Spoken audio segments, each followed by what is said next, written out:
Hi everyone, welcome to Telugu spicy food channel. ఒకే పిండితో మనం రాగి దోశ, రాగి ఇడ్లీ తయారు చేసుకుందాం. ముందుగా ఈ గ్లాస్తో 4 గ్లాసులు బియ్యాన్ని నేను నానబెట్టుకుని శుభ్రంగా కడుక్కున్నాను. ఈ గ్లాస్తో 2 గ్లాసులు మినపప్పు, కొద్దిగా మెంతులు, శనగపప్పు నానబెట్టుకున్నాను. ఇవి ఒక 5 గంటల పాటు నానబెట్టుకుని తర్వాత మనం గ్రైండర్ చేసుకోవాలి. ఇప్పుడు మనం దోశ బ్యాటర్ రెడీ చేసుకుందాం. ముందుగా మినపప్పును వేస్తున్నాము. గ్రైండర్ లో పిండి వేడెక్కకుండా ఉండడానికి కొద్ది కూలింగ్ వాటర్ మనం ఇలా జల్లుతూ ఉండాలి. అప్పుడు గ్రైండర్ లో పిండి వేడెక్కదు. ఇలా గ్రైండ్ అయిన తర్వాత పిండి తీసేసుకోవాలి. నేను నైట్ 11కే రుబ్బేసాను. రేపు మార్నింగ్కి రెడీ చేస్తున్నాను. ముందుగా రాగితో చిట్టి చిట్టి ఇడ్లీలు తయారు చేసుకుందాం. ఈ గరిటతో 2 గరిటెలు దోసపిండి తీసుకున్నాను. మనం ముందుగా నైట్ తయారు చేసి పెట్టుకున్నాం కదా, అది ఒక గుప్పుడు రాగి పిండి కలుపుతున్నాను ఇప్పుడు ఈ పిండిలో.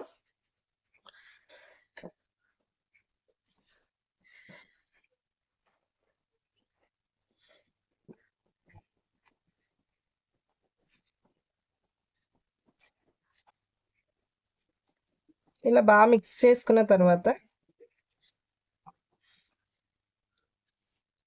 తగినంత సాల్ట్ వేసుకుని ఒక 5 నిమిషాల పాటు ఇలా నానబెట్టాలి.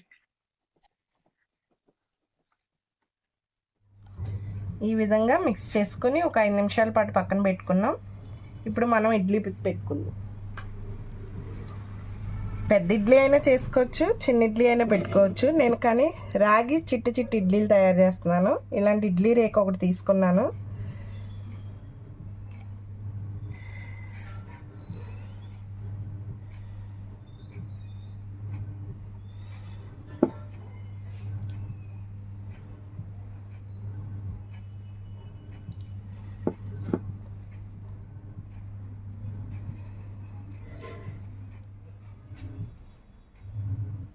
ఇడ్లీ గిన్నె తీసుకున్నాను, కొన్ని వాటర్ పోసుకుని ఇలా ఒక గిన్నె పెట్టుకున్నాను.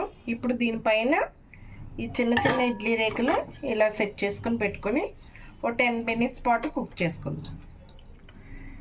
ఇప్పుడు దోశకి రెడీ చేసుకుందాం. పిండి తీసుకుని ఇలా 2, మళ్ళీ ఇందులో రాగి పిండి తీసుకుని, కాకపోతే ఇడ్లీ కొద్దిగా గట్టిగా కలుపుకోవాలి. దీన్ని కొంచెం వాటర్ మిక్స్ చేసుకోవాలి.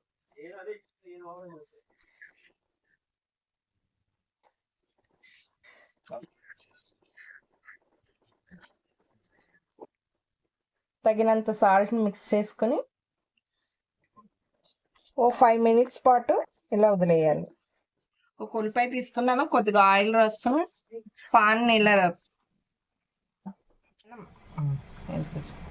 పెనం హీట్ ఎక్కిన తర్వాత ఇప్పుడు దోశ పోసుకుందాం.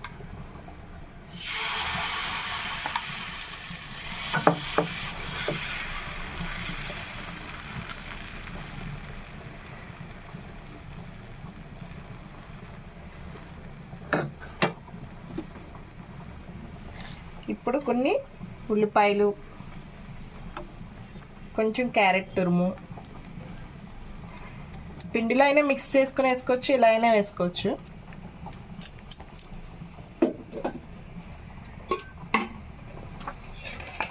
కొద్దిగా ఆయిల్ స్ప్రెడ్ చేద్దాం దోశ చుట్టూ.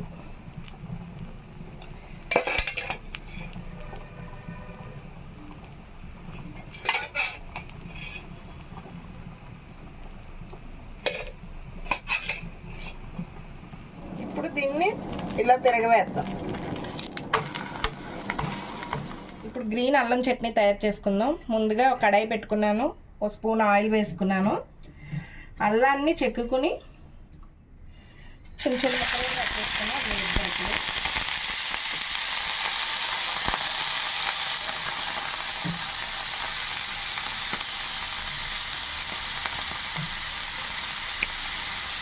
దీంట్లోనే ఒక 3 పచ్చిమిరపకాయలు,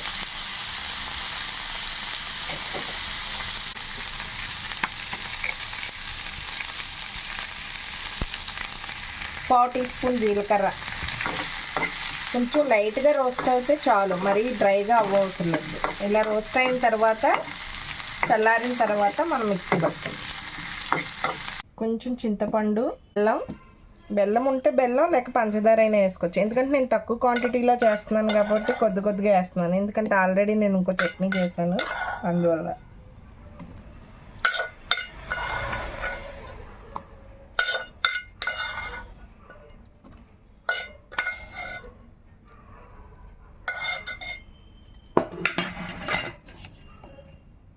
సాల్ట్ యాడ్ చేసుకొని గ్రైండ్ చేసుకో.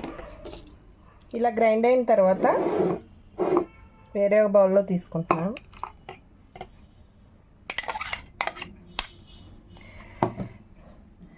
పప్పుల చట్నీ కూడా చేశాను.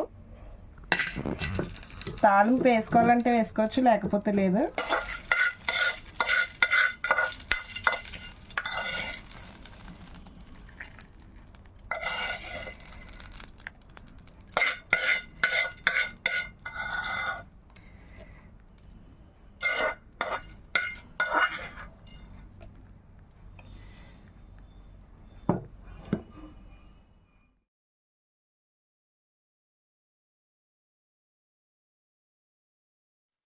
మా వీడియో కనుక మీకు నచ్చినట్లయితే please like, share, subscribe and comment. Thank you for watching.